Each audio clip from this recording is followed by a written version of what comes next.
everyone, and welcome to a special edition of Political Forum, where we're giving you an in-depth look at the candidates for Chicago Mayor. I'm Mike Jacobson, and joining us tonight is Lori Lightfoot. Thank you so much for being on tonight's show. Oh, it's my pleasure. All right, folks, so now this is your chance. If you have a question, comment, or concern for candidate Lightfoot, the number's at the bottom of the screen. 312-738-1060. That's 312-738-1060. 1060, and we're also streaming live online at cantv.org/hotline. So grab your favorite smart device, go on your computer, you can watch us there too. But we anticipate we'll have some calls. We want your calls, so please give us a call. Okay, so let's get this started. So Chicago has heart. It's got a good heart, or it's a strong heart. But what you're going into is kind of a sticky situation.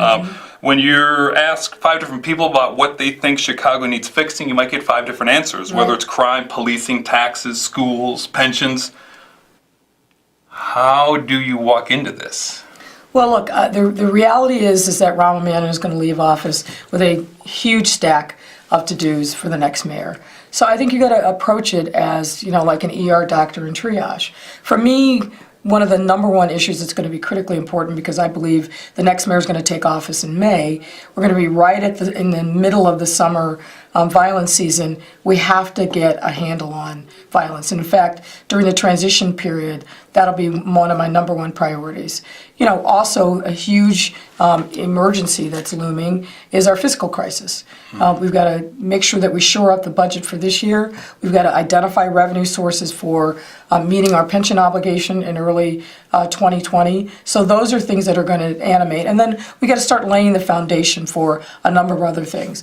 How do we approach economic development so we can uplift the quality of life in our neighborhoods? What are we doing right away to address the affordable housing crisis that's driving so many people out of the city? Look, I've been listening to people since I got into this race in May of 2018. There are a number of different priorities, and I'm going to be hiring and assembling a great, talented team to help us take on these challenges. So you've never held an elected position, and you're a former federal prosecutor that's held aldermen accountable, going after aldermen, right. And you're a former chair of the Chicago's Police Accountability Task Force that's held CPD accountable and police officers accountable. So, and what I wrote down here, and I kind of underlined, is you're an independent progressive. Yeah. So when you're walking into office, how are you going to be able to, gel with people that and departments that might say, wait a minute, is she a friend or foe? Well, look, I've worked in city government at a high level, in the police department, at the city's 911 center, and also in the procurement department. And everywhere I've gone, I've had to take on tough challenges. I've had to bring people together and bridge divides. So that's kind of in my DNA, and certainly as a part of my executive experience. So I expect to be using the same sorts of skills to be able to address the needs of the city, but also, frankly, to really ignite a sense of urgency and, frankly, customer friendliness, if you will, in city agencies. And again, that's why it's so important to hire the right talent, make sure that we are all on the same page with the vision and the mission, and then, let them do their jobs. Of course, hold them accountable, but there are lots of things that we need to get done, and we've got to have a team effort to make sure that happens. But it starts with listening to people in the neighborhoods, people whose lives are going to be affected by government, and making sure that whatever it is that we're doing, we're reflecting the lived experience of people all over the city. That's a good point, because a lot of people right now think that there's too much focus downtown and not a lot of focus in communities and communities that are suffering. Right. And so that's been talked about for a long time. Crime has been talked about for a long time. It's almost like, yeah. Everyone says they're going to do something, but show me, right? And so that's what you're saying. And so talk about one of the things that you developed was the platform to make communities safer. Yeah, we put out a very comprehensive public safety plan several months ago, back in the fall, and it really has kind of 2 pillars to it. The first is, I believe that this epidemic of violence that we're experiencing is really a public health crisis. And thinking about it and framing the challenge through that lens will compel us to look at the root causes of the violence. I don't believe that we can address and solve these problems of violence by law enforcement alone, or law enforcement, frankly, even in the lead. We've got to look at what is the root causes.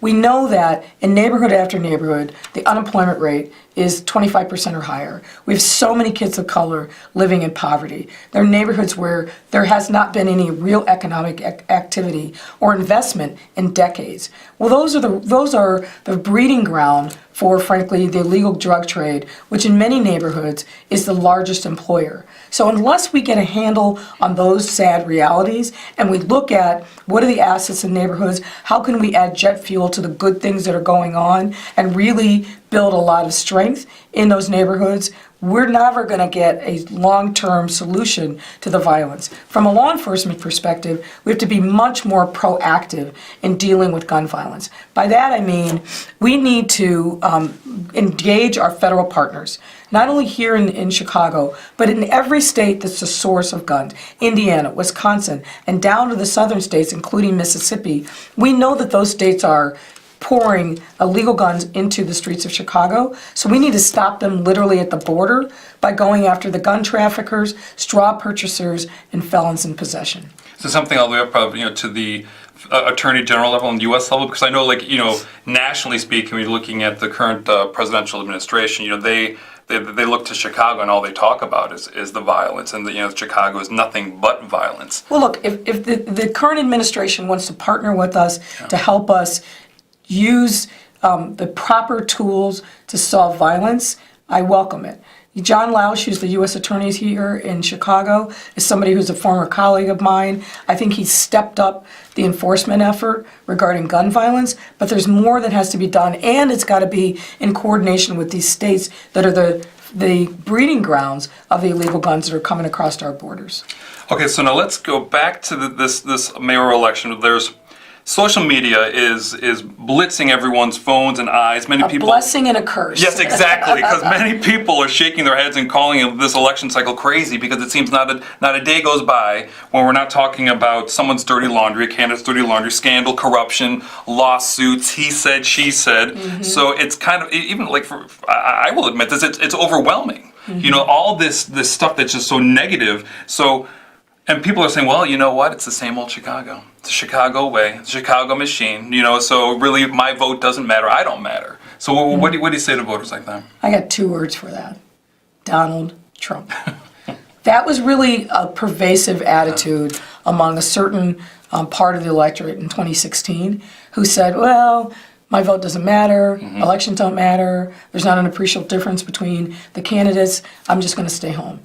And look at what the last 2 years has meant for us as a country, and particularly our standing on a global stage. Look at the horrible, inhumane conditions that are happening at our border, how people in this country are being terrorized verbally and otherwise on a regular basis. Elections do matter. This is the first competitive election that we've had in Chicago since 1986, which is the second term of Harold Washington. We really have an opportunity in this election to speak our values and to break from the old broken machine, the status quo that has failed so many. And yes, there's a lot of candidates, but there are very clear differences between us and lots of different ways in which you can sort it. Hey, did this candidate get in the race before Rahm Emanuel took himself out of contention? I think that's important because the needs of Chicagoans didn't change the day of or the day after Rahm Emanuel said he wasn't going to run again.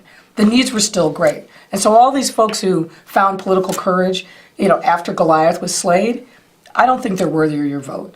The other thing you should look at, as much as it's depressing and daunting at times, who are the candidates that are tied to Burke? I call them the Burke Four, right? Who are the candidates that seem to be on a daily basis having to apologize and explain and give back money? We don't need that, and it shouldn't be a part of our future. I offer an independent, and in the words of Shirley Chisholm, unbossed and unbought candidate. And I will bring that mentality of reform and change and accountability to City Hall. So this is actually an important part. People who are related to Burke and mentioning the Chicago machine, what is it? And why is this important? Because it boils down to what? It's, quid pro quo? Quid pro quo. Yeah, is that what it boils down to? You do this, I do that? Well, I think it's actually a much larger problem and much more corrosive problem than that. We are seeing, and it's been a trend for a while, people really are losing confidence in democratic institutions. And they're losing confidence in the government, losing confidence in the court. Well, part of that is the people that populate those institutions. If you don't have a leader that has integrity, if you don't have a leader that really emphasizes transparent, accountable government and has a track record to go with the rhetoric, then we're not going to make any progress. We're not going to bring people back into the fold and have, honest but sometimes tough conversations about the challenges that we face as a community. That can't happen when we don't have the right leadership, or worse, when we have, as we have in Chicago, what I call the give to get style of government. You want a permit for your block party. You want a sign for your business. You want to do basically anything that involves basic city services. You got to go to the alderman, you got to kiss the ring, and this terrible creation of aldermanic prerogative kicks in. And it's not the things that we know about that are publicized that are problematic, and they are, but it's also the probably tens of thousands of interactions, maybe even a million interactions that aldermen have that get little notice, but it casts a pall on how government is perceived. There's so many things that the alderman has to give his blessing for that should just be the regular functions of city government. You shouldn't have to go into the aldermanic office and worry about, well, I didn't give a donation, I didn't attend that fundraiser, No, you're a taxpayer, you're a resident of the city, you have a right to expect basic city services. That's good. So speaking of taxes, that's another important point for voters. It's also something that you're running on too. It seems that Chicagoans and really homeowners are getting taxed upon taxed upon taxed upon tax, and we're looking down the road and we're seeing that pension bill that's coming up. So again, this is not an easy answer. But what is your answer? Well, one is we can't keep nickel and diming people in the city. We can't keep treating taxpayers like an ATM machine with no limit. We also have to be better, proper fiscal stewards of people's hard-earned tax dollars. We are wasting an enormous amount of money in city government. One thing that I've talked a lot about is the excessive amount of money that we are spending on police settlements, judgments, and attorney's fees. It's like we take taxpayer dollars, we put them in the middle of a table, and we light it on fire. That's the level of urgency that we have around these misconduct cases that are eating up a substantial amount of taxpayer dollars every year, $50 to $60 million every year, and of course that doesn't include the blockbuster cases where somebody's been wrongfully imprisoned for decades. We have to turn in a completely and entirely different direction on those issues. We have to make sure that we are living within our means in the budget. And we've got to look for efficiencies. I'm one, frankly, who thinks we don't need a clerk's office and a treasurer's office. Of course, those are creations of the first Mayor Daley to have a place for blacks and Latinos to aspire to so they wouldn't challenge him for mayor. But we see a lot of redundancy in the work and the services. For example, why does the clerk's office need an entirely separate finance operation, separate from the finance department that's 2 floors away? That doesn't make any sense. So if we get rid of them, if we consolidate, for example, the City Board of Elections with the County Board of Elections, which David Orr recommended and Task Force has recommended and the City IG has recommended, if we look at the 4 pension funds and we consolidate the administrative functions and the investment functions, that alone could earn us about $30 million annually. So all of these things add up, and say to taxpayers, we get it. We know that you feel like you're nickel and dime. And of course, I haven't talked about the ridiculous, regressive parking ticket racket that the city has created. The city boosted the fees for taxes, for city stickers, but we still have this unbelievable, unaccounted for debt because people are being driven into bankruptcy because of parking tickets. That makes no sense. I would scrap all that. Well, it looks like we have a caller that's on the line. Caller, are you there? Do you have a question or comment? Hi, yes, Ms. Lightfoot. Speaking of consolidation, I believe I've heard one of the candidates propose that they wanted to reduce the city council to 25 members from 50. What are your thoughts on that? Well, that's a proposal of Bill Daley, and I frankly pushed Bill on this in a recent debate. The problem that we have is aldermen have too much power.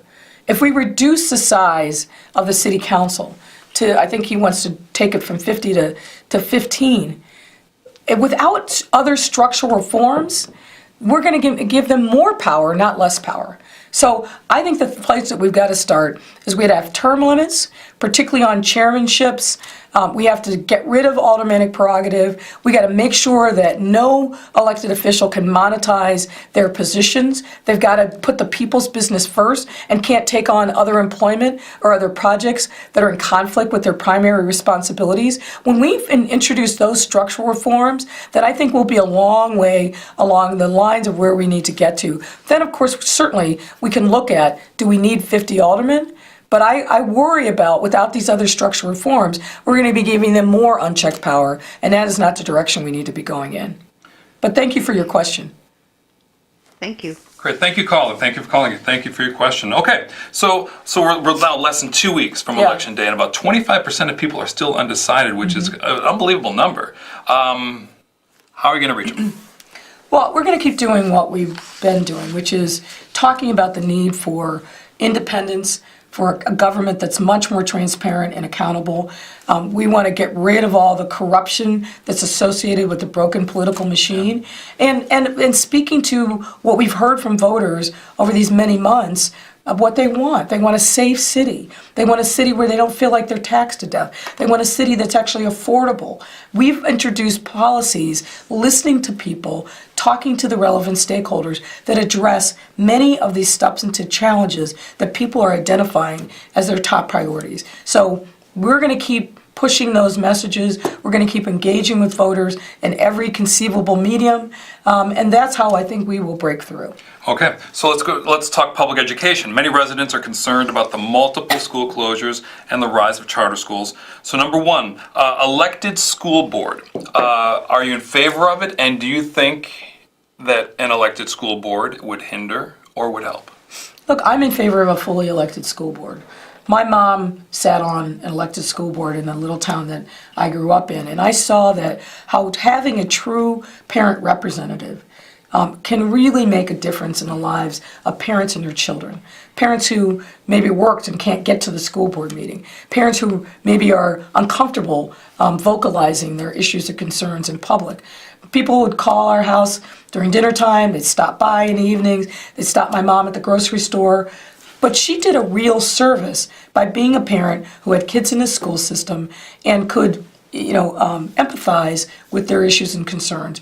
I think we have that kind of true parent representation. I favor looking at a form of election where you've got to worked in a local school council and had some skin in the game there before you're eligible to be voted on as a school board member.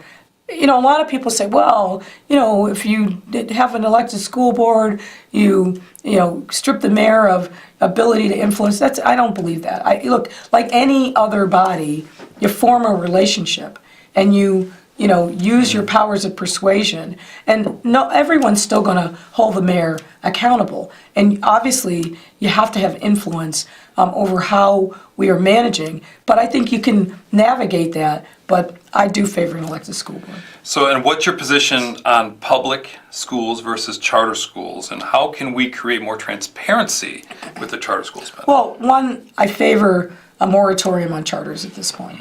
Look, unfortunately, neighborhood schools, which are so vitally important, not just to the educational environment, but also, frankly, helping really form good, vibrant neighborhoods. You got to have a good public schools there, elementary and high school. But what we've seen happen is, with the onset of charters, as we saw with magnets, that the neighborhood schools get the short end of the financial stick, that we're not giving them the kind of resources they need to continue to thrive. So that's why I favor a moratorium. I also fundamentally think we've got to look at the relationship between CPS and the charter schools. I've spent time actually looking at the contracts between CPS and their charter schools, and I was amazed to see that, frankly, CPS treats that relationship like a vendor relationship, like a textbook provider, or somebody that, frankly, they're buying toilet paper from.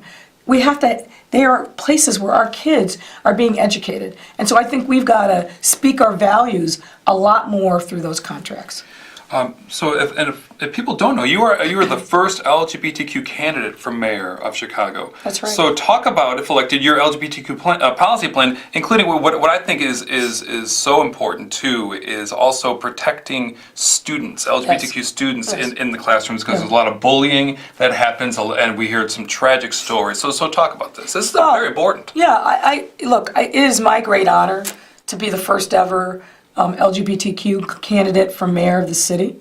And we spent a lot of time talking to people in the community, talking to other stakeholders, some of the advocacy organizations, and we are the only mayoral campaign that's put together a comprehensive plan related to the LGBTQ community, and specifically with respect to our kids. Look, we know that kids of all stripes are getting bullied in our schools. And we really have to have zero tolerance for that. But it's particularly acute and an issue for LGBTQ kids. Look, as a teenager growing up, when you're frankly having all these challenges anyway, and then you realize that you may not be in an environment that will allow you to be your authentic self, we need to make sure we safeguard and protect those kids. The other thing that I think is critically important is the homeless population in the city is made up of a lot of juveniles, young people. And in that population, there's an overwhelming majority are LGBTQ kids, particularly LGBTQ kids of color. So there's a lot of reasons why we need to make sure that we are focusing on and helping bring down the burgeoning numbers of homeless in our city. But for me personally, I want to make sure that those kids who are struggling to live their unauthentic life and get rejected by their families have safe places to go 24 hours a day, not just for a few hours in the evening and then get kicked out back to the streets of Chicago. So along those lines, talking about kids in the schools, CPS, with all this revelations coming out about sexual abuse in the classroom, it seems it's going on and on. We're learning more and more about that. As mayor, what would you do? Well, first of all, this is something that strikes me personally. CPS and the mayor's office got notification in middle of January of last year that they had a problem. The Tribune sent over a FOIA request that essentially said, give me all your information about any cases involving teachers, coaches, volunteers, and so forth who are alleged to have sexually abused students. 400 cases in the last 7 years alone. Now, how they didn't realize they had a crisis on their hand when you got 400 cases is beyond me. But having seen that big red flag that came in the form of the Tribune FOIA request, they sat on it for almost 5 months and did nothing. Did nothing to protect our kids, nothing to notify parents, nothing to make sure that kids understood their rights, or gave teachers some support in helping managing what was clearly going to be a very big crisis. The first time that the mayor's office and Janice Jackson spoke about this issue was in the evening of June 5th, a Friday, after the Tribune story broke. So what would I do differently? Everything differently. You cannot create an environment when you have knowledge that children are not safe. That is a solemn obligation that we owe to them and that we owe to their families.